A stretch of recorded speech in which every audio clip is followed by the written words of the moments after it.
Welcome friends to Manu law classes. मेरा नाम गौतम दीक्षित है। आज के इस वीडियो में हम अक्टूबर 28 2021 का डेली हिंदू एनालिसिस करेंगे।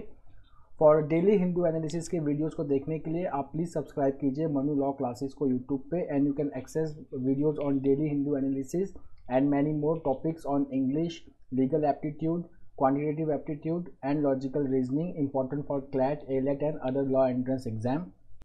Now the first important news is coming about the Pegasus. So Supreme Court has now set up a committee to examine Pegasus allegations. तो हम Pegasus के थोड़े से factual information ले लेते हैं. Pegasus, it is a software which extract information from communication devices like laptop, mobile, cell phones, etc.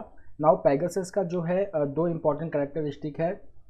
That first, that एक WhatsApp miss call जाएगा which the person did not to pick up. Once that there is a WhatsApp miss call, the Pegasus is installed and it starts extracting the data and send it to the server. So now why it is in news? So Pegasus software एक report आया था 2 महीना पहले कि that Pegasus software has been used for illegal snooping of many prominent people, journalists, social activists, even politicians etcetera. So ये allegation India में भी कुछ लोगों का स्नूपिंग हुआ है. So now the case was filed in supreme court saying that whether this snooping was legal और not. So the supreme court it wanted a statement from the government in an affidavit that whether the snooping was authorized or not, but the central government failed to give any such affidavit citing national security concern. So now the Supreme Court कल के ही paper में हमने पढ़ा था कि Supreme Court is going to pass an interim order on the Pegasus snooping issue. So now the Supreme Court has set up a technical committee to be headed by former Supreme Court Judge R.V. Ravindran. This committee is going to examine the allegations that center used Israeli software Pegasus to spy on citizens. तो इन्हें ये देखना है कि whether the snooping was authorized, was it legal or was it illegal. Now the Supreme Court has said that this is the first few lines are very important, that the power of the state to snoop in the name of national security into the sacred private space of individual is not absolute. Absolute का मतलब कि जब भी government चाहे वो illegal snooping नहीं कर सकती. It has to be authorized by law. The next is that who all are going to be the part of this committee. So see, Justice Ravindran, R.V. Ravindran, he would be assisted by Alok Joshi, who is the former IPS officer, Sandeep Oberoi, who is the chairman, subcommittee of International Organization of Standardization and International Electrotechnical Communication Joint Technical Committee. Okay, the 3 other members are Naveen Kumar Chaudhary, who is the professor of cyber security and digital forensics and dean at National Forensic Science University, Gandhinagar, Gujarat. Then Prabharan P, who is the professor at Amrita Vishwa Vidyapeetham, and Ashwin Anil Gusmate, who is also a associate professor at IIT Bombay. The next news is from India-China border issue. So we had studied few days earlier कि China ने एक domestic law पास किया है authorizing the actions by People's Liberation Army, that is the Army of China, taking any actions to protect the sovereignty of border of China. Now India considered this law of China as a unilateral move, and now India has said that China must not use this new law to justify any action that alter the situation at line of actual control. ये line of actual control क्या होता है? Line of actual control is a demarcation of Sino-Indian border. ये 3 sector में divided होता है. Western sector comprising of Ladakh, then middle sector comprising of Himachal Pradesh and Uttarakhand, and eastern sector comprising of Arunachal Pradesh and Sikkim. ये जो eastern sector में जो LAC है इसको हम एक और नाम से जानते हैं, that is called as McMahon line of 1914. McMahon line of 1914. Now there are some important news over here जो हमारे एग्जाम पॉइंट ऑफ व्यू से इम्पॉर्टेंट है, दैट इंडिया ने एक बार फिर से रिजेक्ट किया है चाइना पाकिस्तान का 1963 का agreement. What is this China-Pakistan 1963 agreement? In this agreement, Pakistan handed over the Shaksgam Valley of Aksai Chin. Aksai Chin वो area है which is the part of Jammu and Kashmir, and it is a part of India, but right now it is under the occupation of Chinese. So India has considered this agreement as illegal and invalid. At the same time, India has said that this law of China is a unilateral decision and it is not going to have any implication on existing bilateral arrangements on border management. तो bilateral arrangement of border management में हमने देखा है कि after the Galwan Valley incident, there was series of commander level talks between India and China for disengagement at Pangong Tso Lake, Gogra, and then 13th commander level talk was held which ended in impasse. There are certain legacy issues associated with Depsang Valley, Domchok. Then this last paragraph is very important. ऐसे information exam के लिए बहुत ही important होते हैं. That if we see, then India and Bhutan are China's only land neighbors that don't have a resolved boundary, and hence that's why there is always a intrusion from Chinese side into the border of India and Bhutan. Bhutan का भी एक issue 2017 में हुआ था, that is called as Doklam issue. So Doklam, it is a plateau which lies at the tri-junction of China, Bhutan and India, and over here also in 2017 the Chinese army they came into this area and it led to a border clash between Bhutan and China. So now what has China has done is that China has signed a 3-step agreement with Bhutan to resolve border dispute with Bhutan. The next news is that center wants to keep a birth and death database. So now center has proposed a amendment in the 1969 law. ये 1969 का law क्या है? It is the Registration of Birth and Death Act 1969.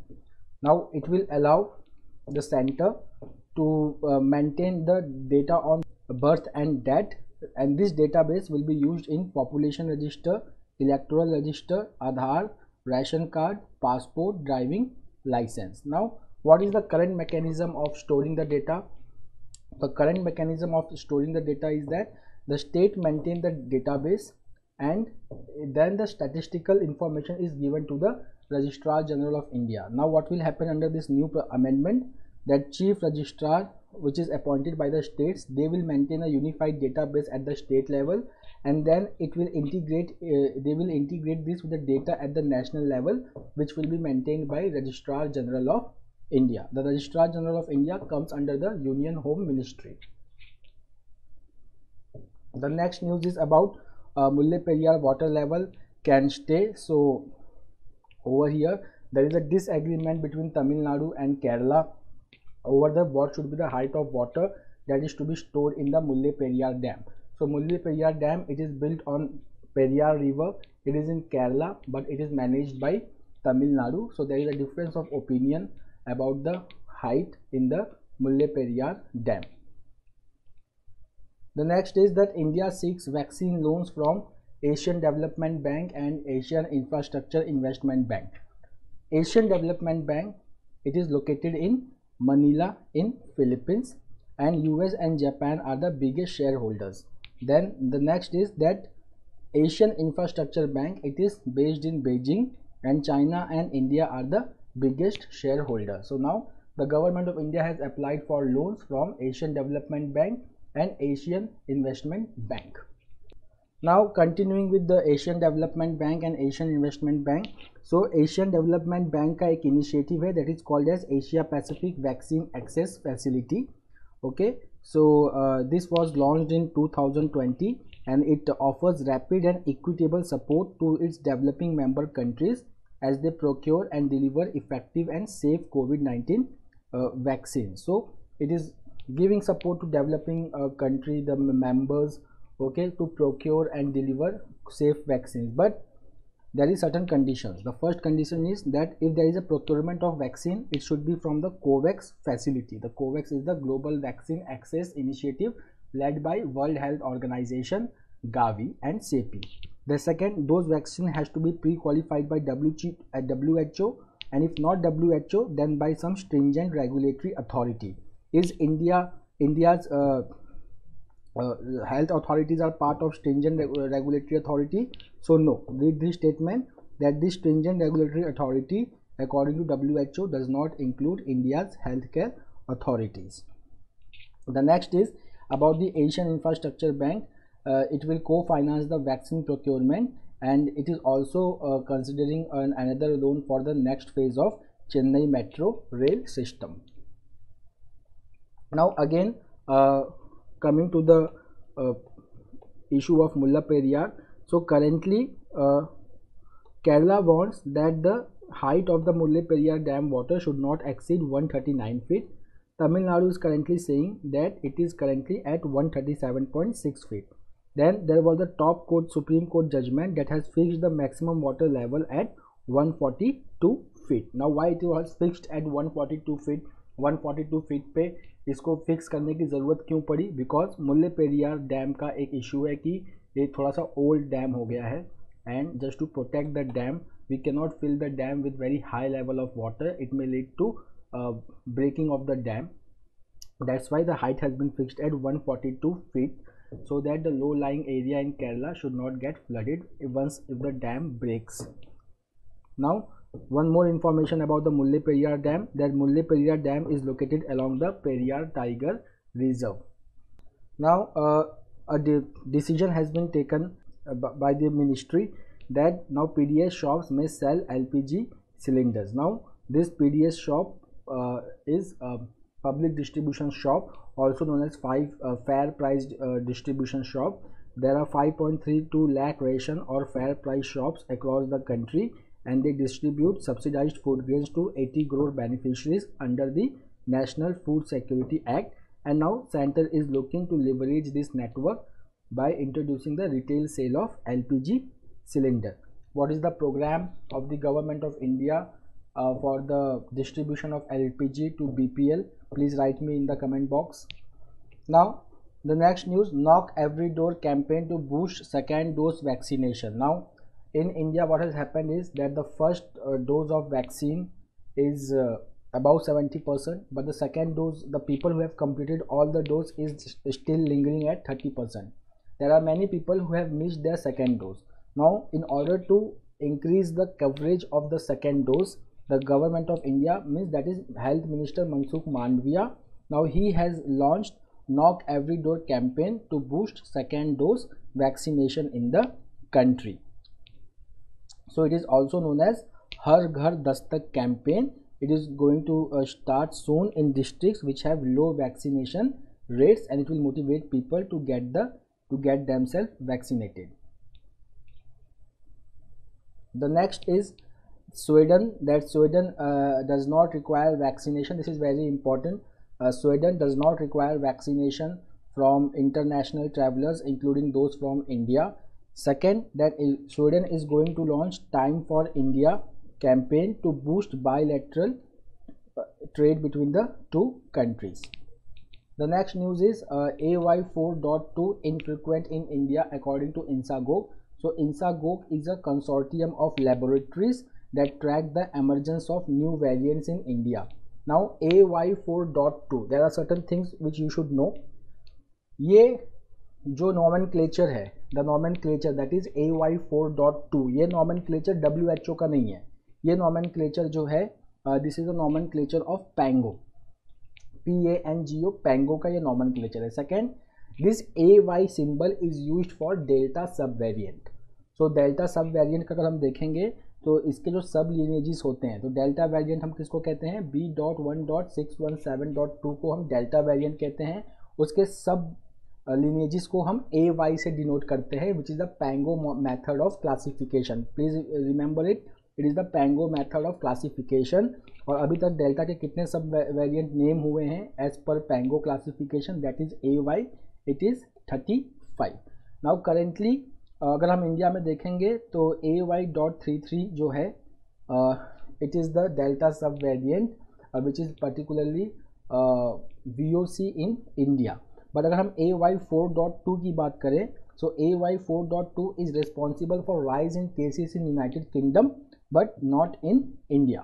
Now some one-liner news. So Economic Advisory Body has been reconstituted under Bibek Debroy. So Bibek Debroy is the chairman of Economic Advisory Council to the Prime Minister.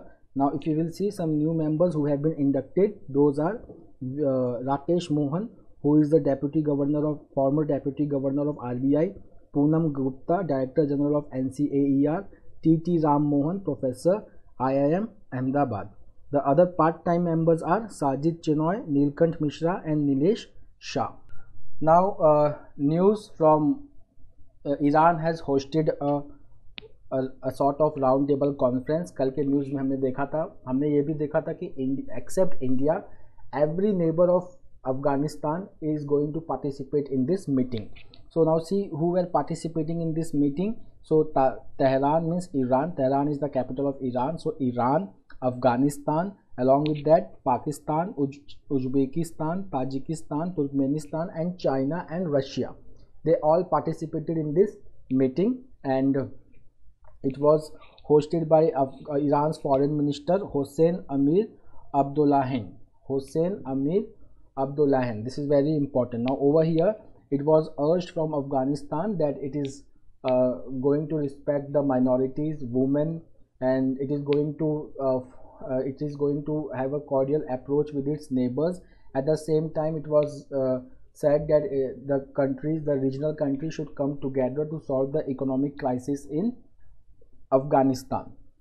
The second thing is that Afghanistan has already launched a program called as Wheat for Work program or Wheat for Labor program to solve two problems: unemployment and food shortage. So right now Afghanistan is going through food shortages. Then in yesterday's newspaper we saw that acting deputy prime minister of Afghanistan, he had a meeting with China's foreign minister, where Chinese foreign minister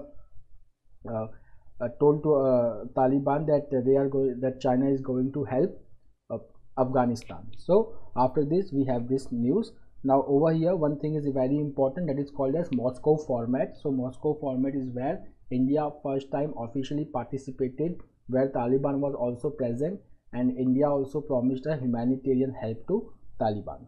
The next is anti-coup protest continue in Sudan, PM held under guard. Now this news we are doing it from last 2 days.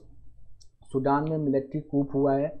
तो military coup किया किसने? Military coup was done by a military officer, senior military officer called as General Abdel Fattah al-Burhan. Who was the prime minister? So the prime minister was Abdullah Hamdok. What has happened actually? So from last 3 decades there was a autocracy in Sudan under Omar al-Bashir. Now there was then protest against this government. Then this government was replaced by a coalition of civilian and military government. Then after 2 years the military was supposed to transfer the power to the civilian government, which was going to happen very soon, but before that could take place, army seized the power in Sudan. The next is China's hypersonic test close to Sputnik movement. तो यहाँ पे Sputnik movement मतलब ये vaccine की बात नहीं हो रही है. In 1957, Russia or Soviet Union became the first country to send the satellite into the space. That satellite was called as Sputnik. It happened in the year 1957. Now it was somewhat this satellite was something very surprise to various countries including the United States. Now the Pentagon, which you can say is the defense major defense office of the United States, now it says that the hypersonic test by China is something close to the Sputnik test launched by USSR in 1957. Now why this hypersonic missile, it is also called as hypersonic glide missile. So why this hypersonic glide missile is like in news? So see, the missile can circle the earth at a very low altitude, okay, बहुत कम height से, तो इसके वजह से उसको detect करना दिक्कत हो जाता है, and it can have the velocity 5 times more than the velocity of sound. The next thing about this is that it does not follow a parabolic path. So over here you will see that they fly low and very hard to detect, and they can reach their target more quickly, and they are maneuverable. Now is China the only country which has developed this hypersonic missile? No. US, Russia, China and North Korea have all tested hypersonics. Now, one-liner news. Hardline monk to head legal reform panel in Sri Lanka. So we will see that Sri Lanka का एक program है that is called as One Country One Law. Under that there is a law for different communities. So prominently there are three communities in Sri Lanka. If you will see Sinhalas, who are Buddhist, Tamils and Muslims. So for Sinhalas the personal laws are called as Kandyan law. For Tamils the personal law is called as Thesawalamai law. Now there will be a personal law for Muslims. For that a presidential task force for one country one law has been formed, and it is going to be chaired by a Buddhist monk who is from Bodu Bala Sena, and the person's name is Gala Godatte Gananasara. The next news is coming from US. इस type के question जो हैं वो CLAT में भी important होते हैं पर एलेट में भी बहुत ज़्यादा इंपॉर्टेंट होते हैं. तो सीनेट मीन्स यूएस का जो सीनेट है upper house, lower house US के लोअर हाउस को okay they call it Congress. So the senate foreign relations committee it held a virtual confirmation hearing for an Indian American Rashad Hussain for what? For the post of ambassador at large for international religious freedom. Okay, for the post of ambassador, okay, at international religious freedom on Tuesday. So the person Rashad Hussain, he is of Indian origin, he is from Bihar, and he is 42-year old, and if he is selected for this post, then he will be the first Indian American and Muslim to head the United States State Department Office of IRF. Now he was asked a question that how he is going to integrate the data of State Department's IRF office and US Commission on International Religious Freedom.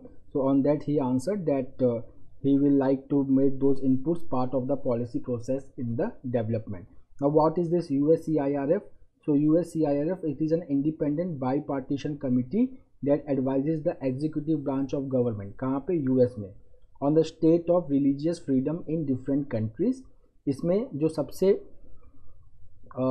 lowest grade है of religious freedom, that is called as countries of particular concern. Now India के लिए एक information इसमें बहुत ही important है कि इस body ने that is USCIRF, they had recommended that India is to be downgraded to country of particular concern or CBC status in April 2020 and April 2021. Now Khel Ratna Award, we already know that Major Dhyan Chand Khel Ratna Award was earlier called as Rajiv Gandhi Khel Ratna Award. This year its name was changed. Now see who are being recommended for Khel Ratna Award. Neeraj Chopra, who is the second Indian to win an individual Olympic gold. Now who was the first Indian who won the Olympic gold? Please write me in the comment box. Then a silver medal winner Ravi Dahiya, they have been recommended for Dhyan Chand Khel Ratna Award. Now this is the country's highest sport honor. Now who all else are getting it? So Lovelina Borgen, who is a boxer and who won a bronze in Tokyo Olympic. Hockey goalkeeper PR Srijish, women cricket test captain Mithali Raj, then Sunil Chhetri, who will become the first footballer to be selected for the honor. The next are the our para Olympic winners. Those are Avani Lekhara, Manish Narwal, javelin thrower Sumit Antil, and shuttlers Pramod Bhagat and Krishna Nagar. Now there is one award for coaches, that is called as Dronacharya Award. So it will be awarded to Radha Krishna Nair and TP Auspesh and hockey coach Sandeep Sangwan. So this is very important sports news. ऐसे questions exam में बनते हैं. Please take a note of it. Now coming to a Pegasus issue. So ये Pegasus issue है, ये India में पहली बार ऐसा नहीं हुआ है. 2019 में भी Pegasus का ये जो स्नूपिंग है ये पब्लिक हुआ था. At that time the government had said that it is aware of snooping, but the government had not taken any steps or did not clarify what type of snooping. Then again this year there was a snooping allegations of prominent people. If you will see, nearly 300 of some 50,000 phone numbers were from India. And then after that the government has stonewalled this issue and has put it under the carpet, just citing national security. But the Supreme Court in yesterday's order has laid down two very clear principles. That is, the first one is that surveillance, okay, should not affect the way in which the individual exercise their rights, okay, and the second, that there is no prohibition on judicial review merely because that something is important for national security, okay. Now the court has approached the issue because it raises an Orwellian concern. Now what is the meaning of Orwellian concern?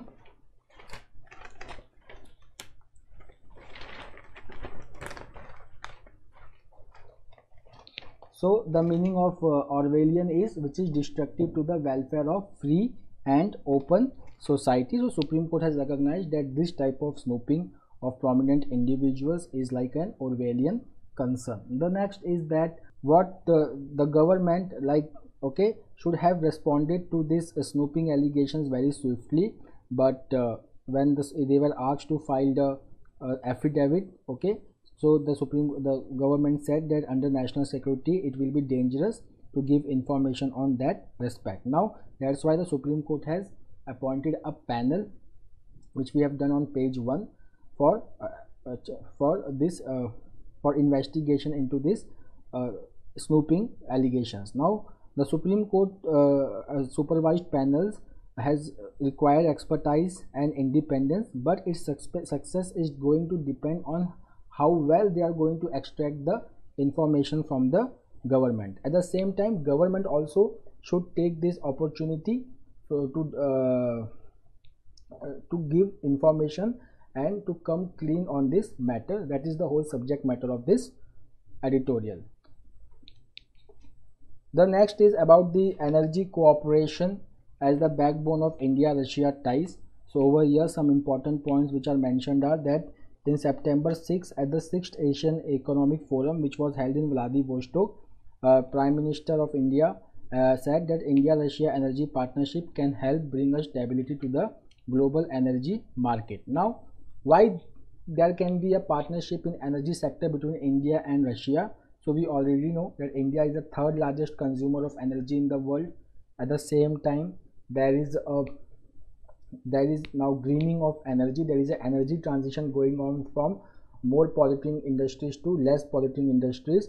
So here Russia can help India to achieve its objective of growth, energy requirement, as well as a commitment to Paris Agreement. So these are some of the important things. Now if we just see some of the important points, so that India is one of the fastest growing market for butyl rubber and halogenated butyl rubber due to its rapidly expanding car manufacturing industry. That is the first point. So if the question is asked that butyl rubber and halogenated butyl rubber is used in which industry, so it is used in car manufacturing industry. Then there is one cooperation between India and Russia. That is there is a joint venture between India's Reliance Industry and Russia's Siburg. That is the country Russia's largest petrochemical producer. It was set up in Jamnagar, and now this venture is the leading producer of butyl and halogenated butyl rubber production facility in South Asia. Then the next is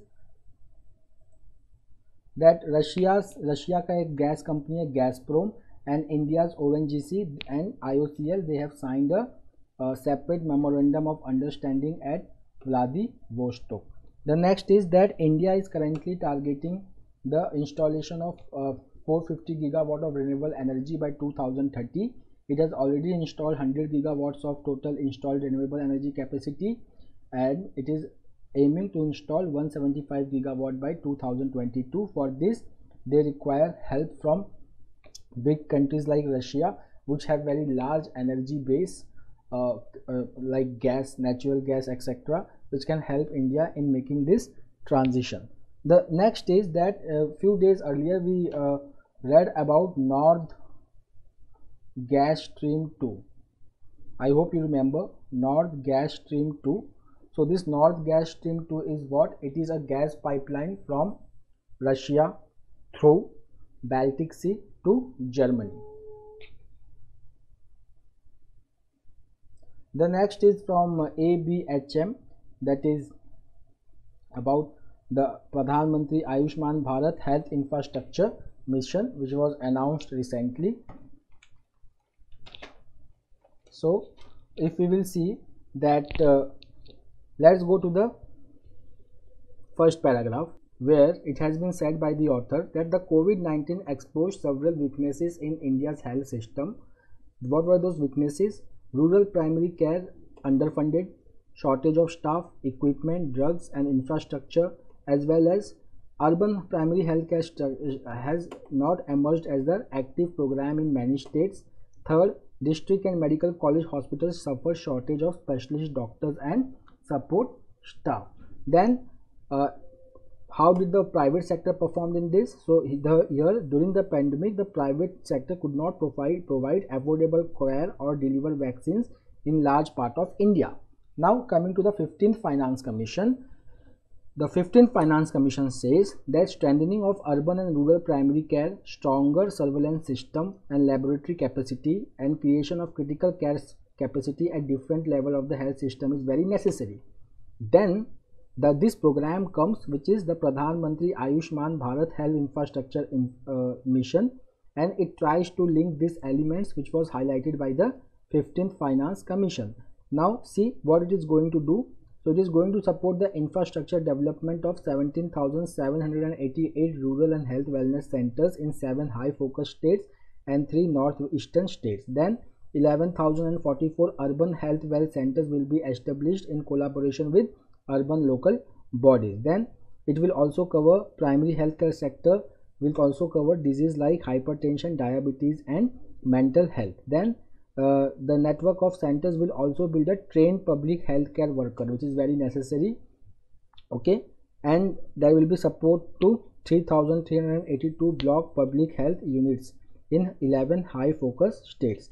Then there will be about district public health laboratories will be established in 730 districts, which will be information technology enabled, and it will help in disease surveillance.